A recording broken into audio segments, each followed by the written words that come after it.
Hello readers and writers, I'm MJ and welcome to my horror reading vlog.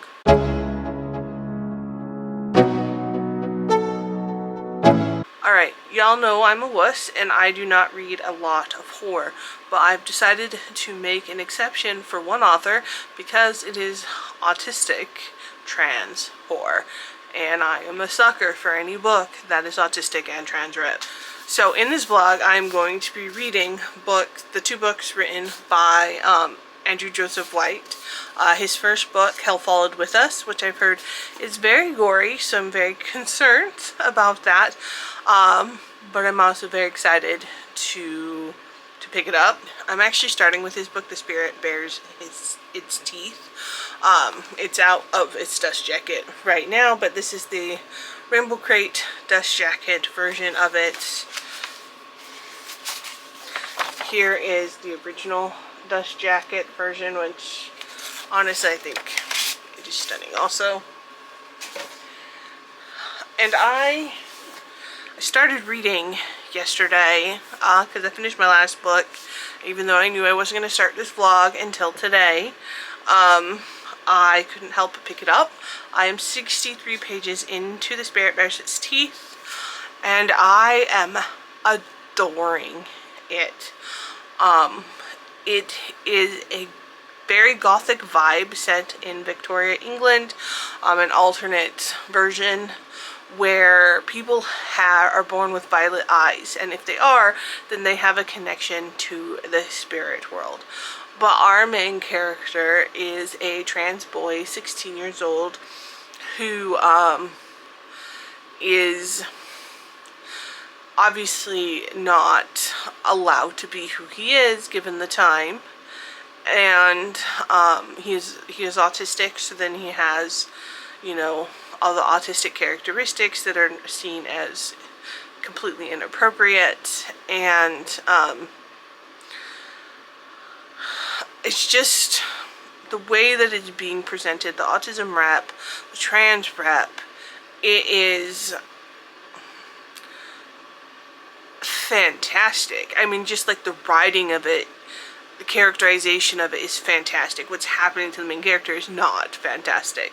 But it resonates. Very much so. So I think this is probably going to end up being my favorite book of the two, because it's less horror and more gothic, which I adore gothic. But it is, it may become more horror as I read, so we'll see how that goes.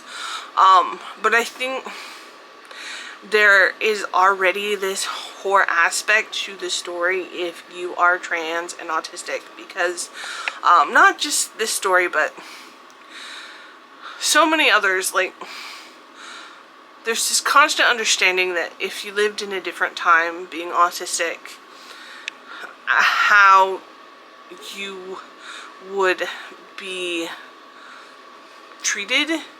And I'm not saying that autism is respected now or treated well now. I think we still have a long way to go. And in my newest book, Neurodiverse, I kind of address those feelings. But where we are is so much different than where we were. Whether it is during the Nazi regime, where autistic and other you know, different individuals with developmental and mental health differences were, or disabilities were put to death. And the Victorian era, where it would just, I mean, are just so, where it's just like beaten out of you, which honestly was my childhood, where it was the whole, well, if we could just beat it out of you. Or not understanding certain actions were torturous and doing them for a reaction. So right now it may not in the sense be horror, but the emotions that it's bringing up really resonate and do a sort of fear. if you are trans or autistic. If you are not, you probably won't get that same feeling, but the rep is so well presented. I think you're put inside the main character's head to the point where I think you can kind of start to understand why we feel the way we feel, and how we perceive the world, and the stimming, the trying to act normal, giving up our sense of identity to conform.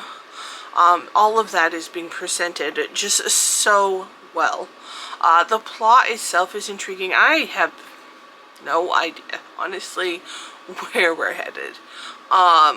So much has already happened, and I don't know where the story is going, and in the best possible way. So I'm definitely here for that journey. I'm excited to keep picking it up. I actually started these books slightly earlier. I was going to read them for Halloween, but it is Wednesday. So Halloween, almost a whole week before Halloween. But with 2 books, I wasn't sure how long it was going to take me. I'm guessing I will probably end up finishing this vlog before actual Halloween, but I'm hoping to get some like Halloween activities, some Halloween vibes in here. So we'll see how that goes. And honestly, on Halloween itself, I probably will not read or very much, because I'm going to try and spend some time with the kid. So, and I have our own little Halloween events. So yeah, less than a week until like the best holiday there is. So I better get back to work, and I will check in with y'all later.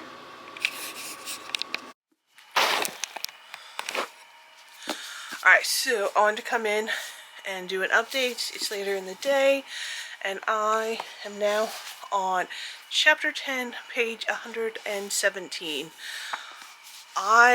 This book has very gothic vibes, more so than I would say horror, which for me is a plus. But the autistic and trans rep is so on point, and to see that in a Victorian era when there wasn't like medical transition, and the viewpoint of the main character, and how fast the main character like is able to accept other people's gender identity, just like boom. I mean, which makes sense, but still, just the way it was written is really great. Let me see if I can find this quote that I loved. Alright, here it is. A strange thing about being a boy like me is how difficult it is to untangle the truth of yourself from the world's perception of you. Because yes, I am a boy. I'm just as much a man as my father and brother, just a different kind. Acknowledging this has made my life almost bearable. It's taken a terrible weight off my shoulders. It has taken a terrible weight off my shoulders, giving me an answer for why I feel the way I do. But I still connect with women. I find companionship with them, closeness that cannot be denied, because the world will always do its damnedest to see me as one of them. As long as we are seen the same, we will experience the same. Our lives will be linked. I will be held to the same unfair standards, punished under the same unjust rules. To separate how you are seen from who you are sometimes feels nigh impossible. And I resonate with this just so much. Not medically transitioning, and how I perceive myself as opposed to how the world sees myself. And this knowledge that being non-binary and agender, but still having, even though a lot of my interests and style tends to be more masculine, having the world always associate me with more feminine, gives me a connection whether I fit in that mold of womanhood or not. And so that's something I have been thinking about a lot lately. And so that quote just really, really resonated with me. So yeah, I love this book so much. So far, it is YA, and the main character is 16. But to me, it reads more like an adult novel that has a teenage main character. A very mature teenage main character. Maybe it's just because the main character is autistic. I don't know. So I'm going to read some more tonight, and then I'll update you later. But I went to the mailbox, and I thought, let's do an unboxing. So I have packages. So this first package, this is a book that I'm not going to show you because it is by a press that is currently in the middle of a boycott. So that is sad. Alright, let's put that aside. This next one is from, looks like Entangled Publishing.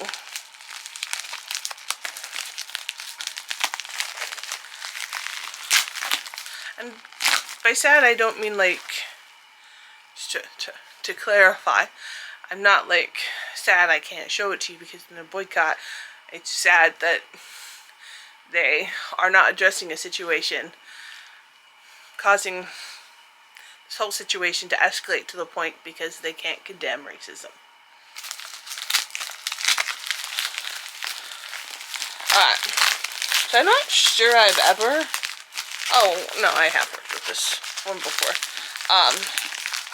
So I kind of want to show the packaging, so let me take off my mailbox sticker. They definitely, I love how pretty they make the packaging. I want nice, pretty boxes to send my stuff out with. I cannot lie, but they're expensive. So, oh, this is a good sign. Bookmark. Filthy Rich. Huh, okay. So I'm really liking the vampire vibes, but it does say it has, if I hold the book the right way, it does say it has spice in it. Julian has a problem. He's single, and for the world's wealthiest vampire, the social season is about to begin. Julian would rather stake himself than participate in the marriage market, but as the oldest eligible Rosiacs, he's expected to find a wife before the season ends, whether he likes it or not. When cellist Thea literally stumbles into his life at the gala, he knows she's the last person he could ever fall in love with. She's too innocent, too kind, and way too human. But now that she knows about his world, she's also a walking target. She needs protection. She needs fake girlfriend to discourage overzealous vampire matchmaking. So Julian makes Thea an interesting or irresistible offer to pretend to be his lover, and he'll change her life. For 1 year, they attend the seasons of social events together in exchange for his protection and a way out of her mother's crippling medical debt. She can't say no, but the vampire world is impossibly decadent and darker than Thea ever imagined, and Julian's filthy rich vampire family wants her out of the way. But with each moment they share, new dangers emerge. A desire forbidden as their stolen touches, an awakening of a long-dead heart, and secrets that could tear them both apart. I'm not sure how I kind of got on the influencer list for romance, honestly, because I never select that that's my interest, ever, because, like, I'm the least romance reader person out there. Maybe not the least, but definitely up there with them. However, I love vampires, so I'm going to give it a shot. If it's too spicy, I'll pass it on to somebody who will appreciate it more, but I don't know, vampires. Alright, oh, and so I got my next Dragonsteel box, so this is going to be the new, the last book, the last secret novel, which I've already read. And in a vlog. Yes, in a vlog. So I will try to remember to link that up there so you can see it. I read it in a vlog with Ray Bradbury, who I don't know if I will ever pick him up again because that was unsettling. Alright, here we go. I should have brought scissors, but I'm on my bed, so. Okay, I'm going to read what's written on this box, but not yet. Let's open the box first. Alright, the Dragonsteel spoiler card. And the pin. It's Kaladin. And then the book sticker. I liked when they sent out more than one because I could put on multiple things, but it was a good sticker. And the bookmark.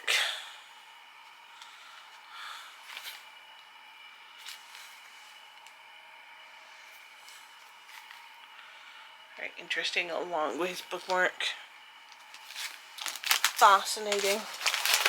Alright, and the Sunlit Man with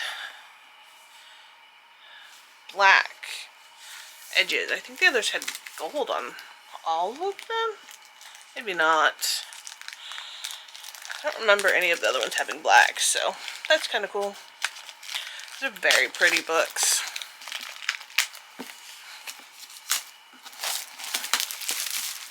That's what happens when you're a mega star writer. Alright, so here is the cover. And the back. Even the spine is pretty. The inside cover. It's kind of weird. You can see how it's edged like that. It's really weird. And I absolutely love the color on the title page.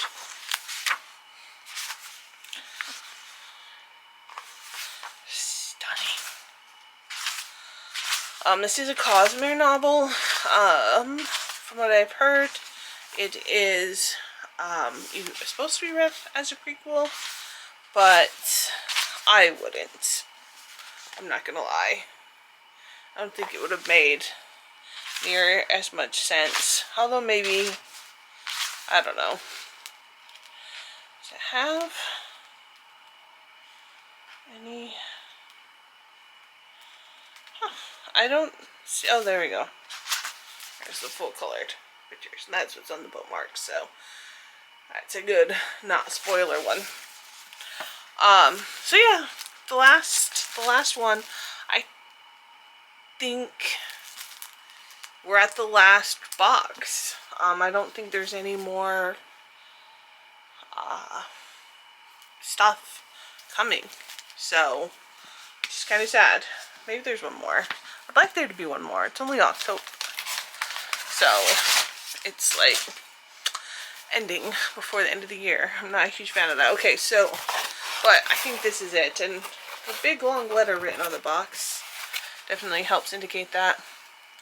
Okay, so it says, I once ate a live frog, you know? Well, it was mostly like a frog, had an extra leg or two, and was violet in color, but basically the same thing. Simply amphibious, etc. Perfectly nauseating in every regard. It wriggled as it went down. When I reflected upon my illustrious life, that moment inevitably surfaces as the nadir of my experiences so far. No, I realized that, as terrible, revolting, and miserable as that day was for me, at least I wasn't the frog. That was a quote by Hoyd. And it says, thank you. I have the best fans in the world. You've proven that to me time again. You are awesome, you are amazing, and you have incredible taste in books. I think I have the best fans in the world, I'm not gonna lie, but Sanderson can have the second best. What can I say? Alright, and then one last box. Got stuff on it, that's gross. My Illumicrates book came in as well, so let's open it. So I think they mail the book only box later than the box with swag. Because I've seen this book and that box already opened before I ever got the shipping label, which works. So the book is After the Forest by Kell Woods. She knew the recipe by heart, could recite it in her sleep, and yet she was always careful to work with the book beside her, opened at the same dusty page, the ink worn with time. To not do so would result in an altogether different kind of gingerbread, no less sweet, but somehow lacking. It would serve, of course, but it would not smell the way the book's baking smelled, enticing, heady, full of rapture and delight, as though not to eat it would be your very ruin. Greta knew how it felt. She had known the sweetness of the witch's gingerbread, could recall its hold upon her still. The little gingerbread house that had so entranced her and her brother all those years ago had been crafted with more than just cinnamon and cloves, honey and eggs and ginger. There was magic in it too, seeping from the book's pages, working its way into the dough. It was not only hunger that had driven them to eat it. Okay, so at first I was like, wow, this is going to have nice, great vibes for when winter is coming up, but maybe it still will, even though it seems like a Hansel and Gretel like revenge story. I don't know. Still, probably will end up reading it this winter. Look at the design on the spine and the insides. Huh. Okay, yeah. Very interesting premise. I think there's a movie coming out also. I guess Hansel and Gretel's just like in vogue again. Here is it naked. Very stunning. I'm really liking these smaller paperbacks because that's what the book I'm reading now is, and I don't know, it's just such a great size to hold, but the font is still like great to read with my old eyes, old aging eyes I should say. Alright, well, I hope you liked this book haul embedded into this vlog. It was a great mail day. It was very exciting because I didn't expect, well, I knew Sanderson and Illumicrate was there, although Illumicrate came in early, so even that I didn't expect. So, very excited, and I will check in with you probably tomorrow when I've read more of the book. It's 9:30 on Friday, and I have basically not put this book down until I finished it. I have so much to say and I'm at a loss for words at the exact same time. I guess my first concern was that it was going to be too overwhelming for me. And The Spirit Bares Its Teeth is very gothic vibe, very Victorian setting. And there is very disturbing things that could be very triggering. But the way Andrew Joseph White, which I don't know, I just love that name for some reason. Andrew Joseph White, it just sounds great. Anyways, the way he describes the scenes was enough that you know and felt the horror of the situation, but not overdone to make it gross. I mean, it was, but it allowed me as a reader to control the amount of me wanting to picture it in my head. And I have PTSD because of various things.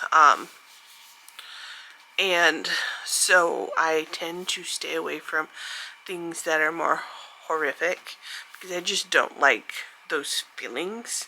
And I don't choose to chase after them.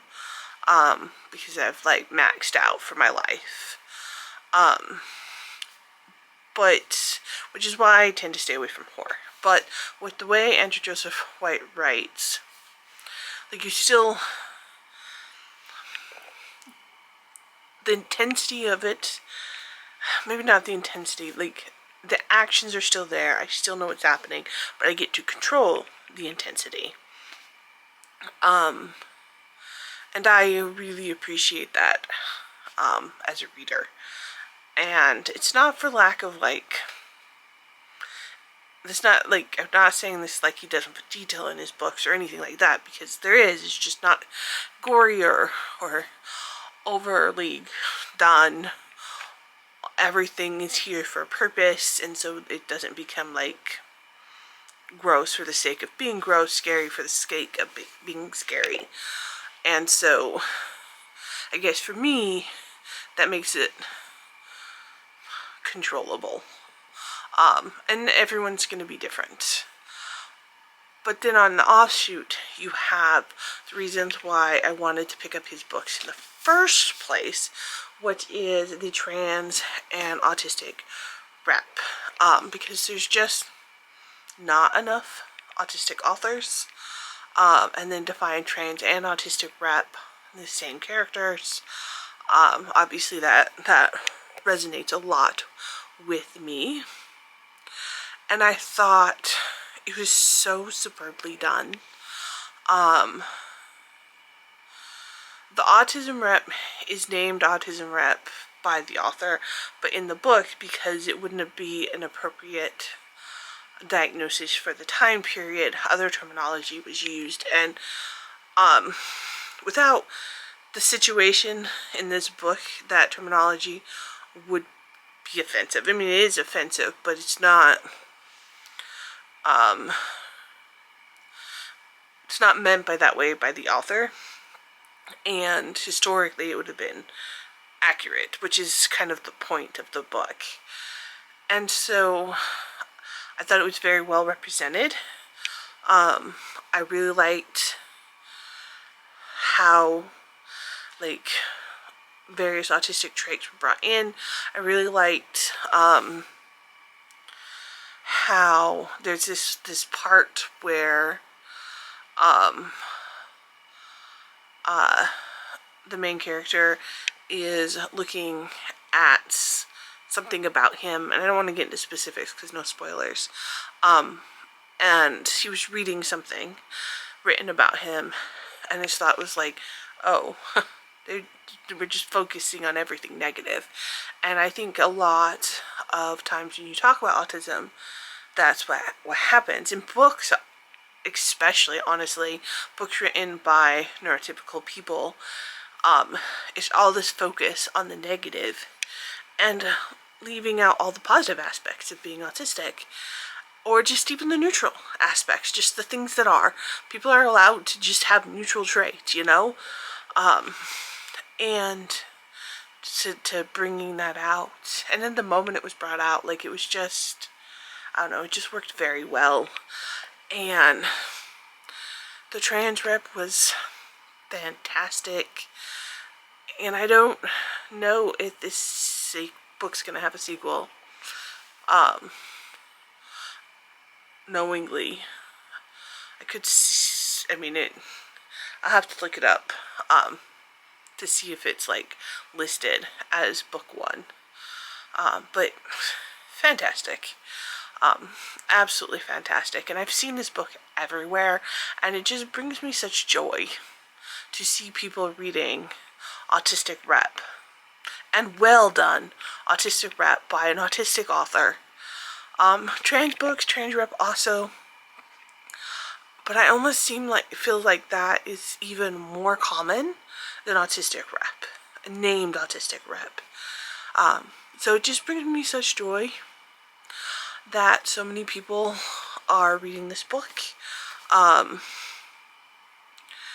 And yeah, so the next book I am reading is Hell Followed With Us, and I've heard this book is extremely gory, but after reading The Spirit Bears Its Teeth, I'm wondering if it's the same kind of gore, where it's just enough description that you can tell it is, but not enough that it like is gonna stick in my head forever. So I guess we'll find out. And I hope I enjoyed as much as The Spirit Bears It Cease. Oh, the one other thing I want to say is that this is YA, and I kind of said this before, I think, and it is YA. I mean, the characters are YA, in the sense that the main character is 16 at the time this is taking place, but like, you can have adult books that have young adults characters, and I think this is almost a match between it. I mean, the intent is YA, it comes from a YA imprint, and even like in the back of the book where the author is giving additional resources, it's like, you know, depending on the age of my readers. So he knows young adults are going to be reading it, but it's a pretty mature. I would definitely not suggest younger YA people read it, even if they are trans and autistic. Depending, of course, on the person and the maturity level and everything. Everything's unique. But I would also easily argue the point that it could also read as an adult novel with a young adult's main character. So I would say just keep that in mind when you're thinking of the audience for this. Would I have read it at that point when I was that age? Yes, but I don't think I would have gotten all the relationships, interactions, honestly. But that was me being autistic. So, there's that. Alright, I'm not sure if I'm going to pick up Hell Followed with Us tonight or wait until tomorrow. I know it's only 9:30, but it's a lot to process with that book. And I'm afraid this Hell Followed with Us is actually going to be scarier, and I'll never sleep tonight. So we'll see. I will check in with you tomorrow. Okay, so I didn't film much in Michael's, but we went there to look at discontinued Halloween stuff, and I thought I would show you what we ended up picking up. They did not have a lot. I was very disappointed, but also not surprised. For some reason, Halloween ends way before Halloween starts. And we were also going to go to Target, but the kid has a virtual play date, so we didn't have time. But that's okay, because they probably would have had nothing also. I did get this. Ironically enough, I have not read Edgar Allan Poe's complete collection, which I was going to do this month. It's somewhere on my TBR shelf. Maybe I'll pick it up if I finish some of these horror ones, but I'm probably not going to. I was looking at my reading for this month, and honestly it is very white. And I'm very happy that there's a lot of like disability rep, autism rep, trans rep, queer rep, you know, but it's very white rep.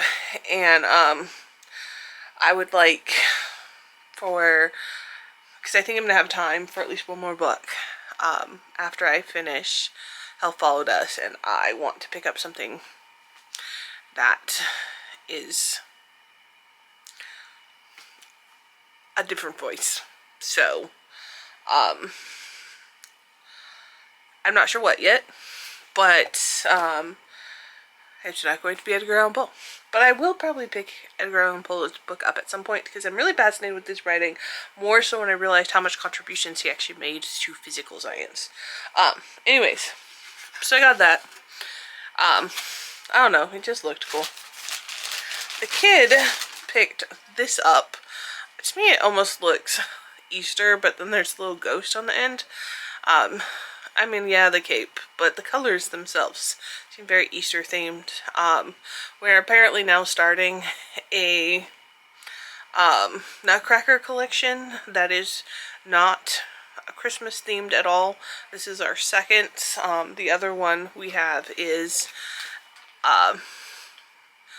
was a like a gay one we found at Target. And then ornaments to make this year. And just, they got some art pens and a little sketchbook. But I have some new pens for my bullet journal for this next year. But I also got a frame for my picture. I'll get some better footage of it. But I'm very excited that I finally got a frame for that, so I can hang that up in my office, because I really like that one. And then I got 2 more Diamond Art projects. A winter themed one and a holiday, well, still kind of winter themed one. So that I have those for the next season. Obviously I'm not going to start them yet, but when I start feeling the vibe, I'll have them. I don't know why. I like Diamond Art. I actually do. It's very repetitive and just very meditative, and I really appreciate that. Alright, so my battery died, and what I was going to say was that I was going to go read, but I couldn't find my spare battery, so I didn't come back on and finish that. And it's now nighttime, and I have read a good portion of Hell Followed With Us now. I am on page 196. I do plan to get a little bit more reading in before I go to bed, although it's kind of late, but at least it's the weekend. I like The Spirit Bares Its Teeth more than Hell Followed With Us, and I'm really glad that I read that book first. But that is not to say I don't think Hell Followed With Us is a good book. It's just less a good book for me. It is definitely more YA than The Spirit Bares Its Teeth. The characters, all of them, the main POV, Benny, is 16, the same character as the character in Spirit Bares Its Teeth, but he is just, it's not even just him, but the narration itself is just more YA, and it is YA, so there's that's fine. For my personal preference, I don't read a lot of YA, and so I would be more attracted to The Spirit Bares Its Teeth, which is a 16-year-old character that reads more like adult. But Hell Followed With Us is good. I do appreciate that it's YA because of the horror factor. I think if this was an adult version of this book, I would not be able to handle it. It's already pretty intense. There's, like Spirit Bares Its Teeth, there's not a lot of description, but the intensity of it is just so much more. For some reason, I don't know if it's just the religious aspect added into it. I think that really may be it. There's so many quoting of Bible verses, and there's, if you have religious trauma, you may want to rethink reading this book. I also didn't realize that the main POV is a trans boy. An autistic POV is a separate character. So again, like in Spirit Bares Its Teeth, the POV, like the main character, is both trans and autistic, and I really like the dual POV, whereas those two aspects are in two separate characters, and individually their characters are great. But for me, there's just something really great about seeing the rep in but one character. And I just feel like Spirit Bears Its Teeth is just so much more mature writer than Hell Followed With Us. That's not to say that that's not to say there's anything not mature as Hell Followed With Us. Like, the writing itself is really good. It's just, you can see the growth still. Like, Hell Followed With Us is a good book, but The Spirit Bears Its Teeth is an even better book. And so you can just see the growth as an author. And it's just, for some reason, it's just so much more gory. Oh, I mean, I guess it does kind of make sense. There is a lot more description when I really think about it. Like, in every scene. Because it's not just the traumatic scenes that are kind of gross. It's like, a lot of the scenes are gross, and then there's the traumatic, gross scenes on top of it. And it could be more descriptive, and it could be even more horror than it is. But I'm not sure it could be in a YA novel. But I am glad I picked it up. I was very concerned as a wuss reader if I was going to even be able to handle it at all. And so far, I can. So maybe I need to give myself more credit than I do about my tolerance level. Because for the most part, I've just avoided everything that is even remotely related to horror. But this really reads like a post-apocalyptic story, which those always have some sort of traumatic aspect to them. And I read a lot. Well, I mean, I read a fair bit of post-apocalyptic stories. This just adds the whole religious aspect onto it. I think Spirit Bears Its Teeth seems like something that very likely could have happened, and there is a sort of trauma in reading about how people were treated prior, and knowing that if I lived in those times, I would have a very different life. But Hell Followed With Us is set in the future, and it just seems so plausible. I mean, not plausible, but at the same time plausible. Like, I don't think this specific virus could happen, but this whole concept of this very extremist Christian cult deciding to take the fate of the world into their hands,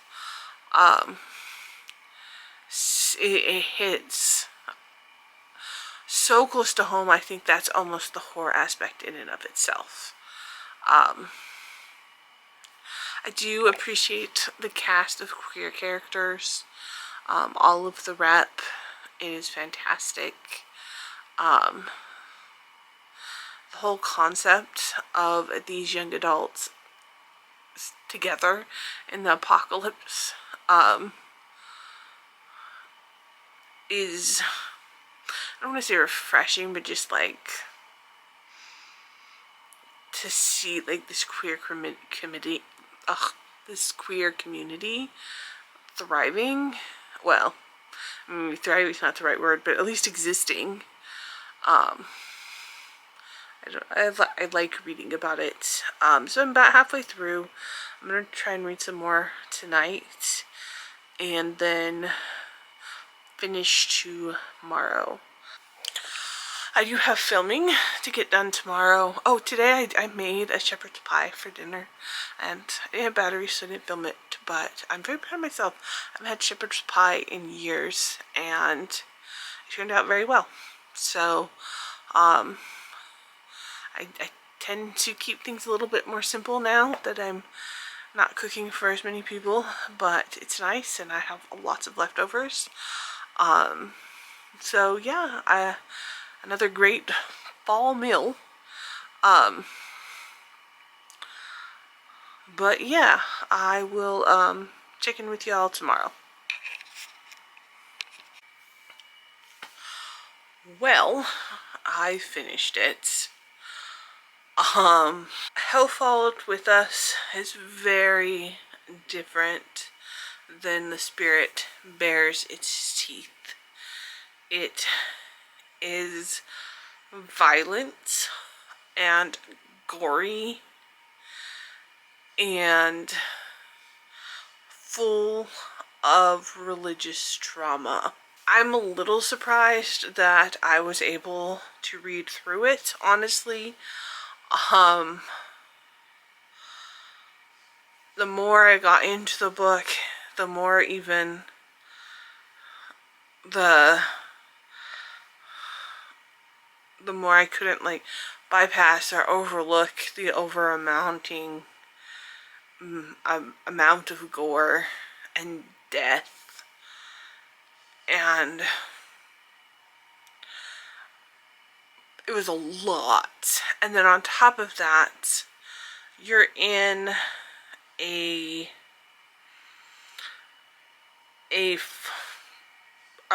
Christian cult that has brought about the end of the world, or the apocalypse, or basically created a virus that killed most of the world. And you are in the mindset of a main character that grew up in that cult, and you are spend sometimes in that cult as well, and or interacting with characters in it. And I think it made me realize how much religious trauma I have, and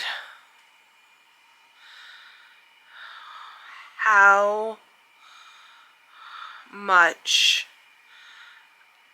I saw the structure of this community in the community that I grew up in, albeit without the I mean, I can't even say that. I would like to say without the violence, but I mean, that's not true, because my childhood was full of plenty of violence that was condoned, or at least had a overlooked. So that was a lot for me, on top of just so much gore. And I thought, okay, reading these reviews, I really was not sure how I would deal with this book. And I was like, oh, after reading The Spirit Bares Its Teeth, I was like, it'll be fine. It's overblown. And I've read through it, and I'm not going to have nightmares for it, but I don't think. Maybe, I don't know. But wow. Wow.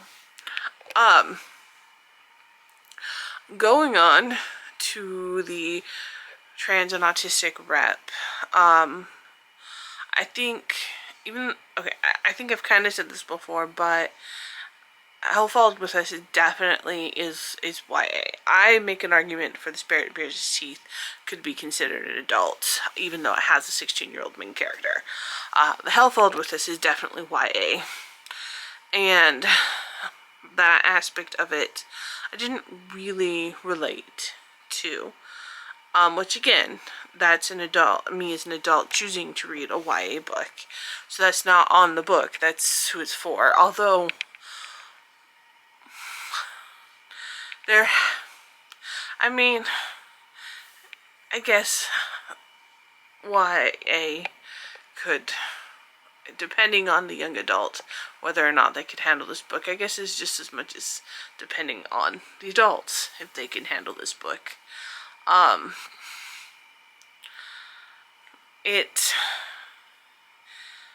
was, the trans was great. It was very interesting to see how it differed from The Spirit Wears Its Teeth. And it had a very good, solid rep, a very YA trans rep. And the autism rep was, it was good also just by the very nature that it existed and was appropriate rep. And seeing the autism with religious trauma, I definitely related to that. But because we only have very limited time with that character's POV, we don't really get a lot of autism rep, not as much as I was hoping for. And so that was, I did not enjoy that as much. And the rep that we do get is all masking. So all this character putting on themselves that they never can be themselves. And I get that, but there's never this acceptance that it shouldn't have to be this way. And I think that is partly the author, maybe at the time, not even realizing that it didn't have to be that way. Because when you read The Spirit Bears Its Teeth, there's that transition of you don't have to mask all the time, and like you get to be yourself, and you should, or you at least should be. And so I see that the progression in potentially the author coming to terms with themselves, and then it's showing up in his writing.